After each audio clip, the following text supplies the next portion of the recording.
In this video, I'll guide you through how to add filter logic in Salesforce. Whether you're managing leads, opportunities, or any other object, mastering filter logic can significantly enhance your data analysis capabilities. Let's dive right in and simplify this process together. Start by navigating to the Object tab of your choice.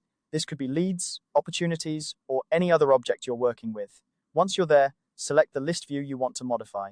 List views are incredibly useful because they allow you to see only the records that meet certain criteria, and adding filter logic can refine this view even further. Next, you'll want to locate the filter icon. It's situated at the top right corner of your screen. Click on this icon to open the filter pane. This pane is where all the magic happens, allowing you to specify various criteria that your data must meet. Before proceeding, make sure that you have at least 2 filters already created.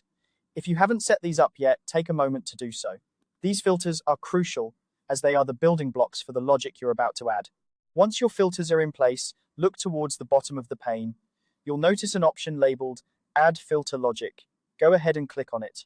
This is where Salesforce allows you to define custom relationships between your filters, giving you the power to control how they interact with each other. When you click Add Filter Logic, a box will appear. This is where you can get creative with how your filters work together. You'll see numbers corresponding to each filter you've created. Use these numbers to decide the relationship between your filters. For example, if you want both filters to be applied, you might use an AND logic.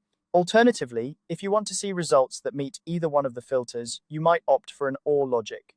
The flexibility here allows you to tailor the list view to meet your specific needs. Once you've decided on the logic that best suits your requirements, simply click Save. By doing this, you're telling Salesforce to apply your custom logic to the list view, adjusting the displayed data accordingly. This is a powerful step, as it ensures that you're only viewing the most relevant records. And there you have it, a quick and easy way to add filter logic in Salesforce.